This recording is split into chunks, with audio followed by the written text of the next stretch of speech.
नमस्कार मेरे प्यारे मित्रों, मैं पंडित राजगुरु शर्मा। आज हम आपको जानकारी देने वाले हैं शंख फूंकने का क्या महत्व होता है।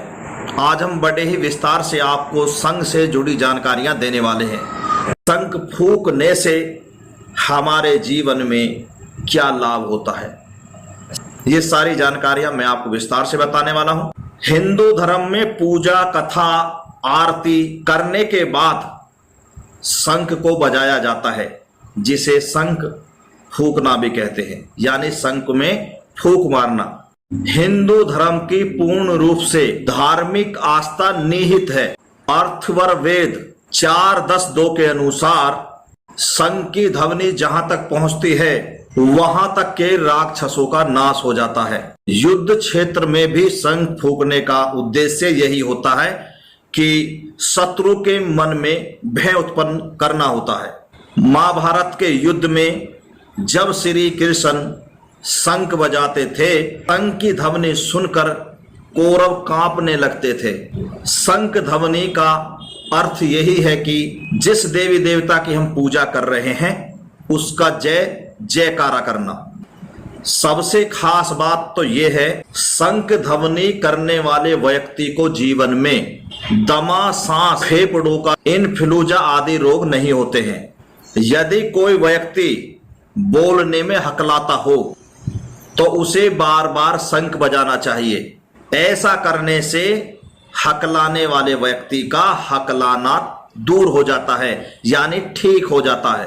पूजा के समय शंख में जल भरकर देवताओं के स्थान पर रख देना चाहिए। उस पर चंदन का टीका लगाना चाहिए। चंदन का टीका लगाने से शंख में भरा हुआ पानी भी चंदन की खुशबू से परिपूर्ण हो जाता है। पूजा की समस्त सामग्रियों पर शंख में जो जल होता है उसको छिड़कना चाहिए, और जितने भी वहां पर पूजा पाठ में आए हुए व्यक्ति बैठे हैं उन पर भी वो जल छिड़कना चाहिए। पूजा की सामग्रियों पर और आए हुए व्यक्तियों पर जब आप शंख का जल छिड़के तो वहां मंत्र का उच्चारण जरूर करें। छोटा सा शॉर्ट मंत्र आपको बता देता हूं। जब भी आप जल छिड़के तो ये मंत्र बोलना, ओम मैं पवित्राय सुरस्तागतोपि स्मरते पुंडरीकाक्षे काक्षम। ओम मैं पवित्राय सुरस्तागतोपि स्मरते पुंडरीकाक्षे काक्षम। ऐसा करने से आपका पूजा का स्थान, पूजा की सामग्री और पूजा करने वाले व्यक्तियों में चंदन की खुशबू महकने लगेगी, यानी सुगंध आने लगेगी। इसी के साथ साथ एक बहुत ही खास जानकारी और देना चाहता हूं। वैज्ञानिक दृष्टि से शंख में कैल्शियम, फास्फोरस और गंधक की मात्रा होती है। शंख में भरे जल में इनके सारे गुण आ जाते हैं। जहां जहां जिन पर शंख का जल छिड़का गया है वो सभी वस्तुएं, वो वहां का स्थान रोगाणुनाशक हो जाता है। तो मेरे प्यारे मित्रों, शंख के बजाने से और शंख को पूजा में शामिल करने से बहुत सारे लाभ होते हैं। लेकिन दोस्तों, कुछ लोग इन्हें ड्रामा समझते हैं। हर चीज के पीछे कोई ना कोई महत्व छुपा होता है, कोई ना कोई खास जानकारी छुपी होती है। लेकिन ये जानकारी बहुत ही कम लोगों को होती है। जिनको होती है वो उन चीजों को मानते हैं, और ये जानकारी नहीं होती है एक अंधविश्वास समझते हैं।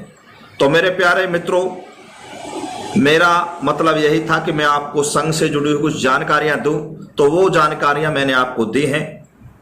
रही बात कि आपको मेरी बताई हुई बातें सत्य लगती है या नहीं लगती हैं, या मेरी बातों पर आप अमल करते हैं या नहीं करते हैं, ये आपके ऊपर है।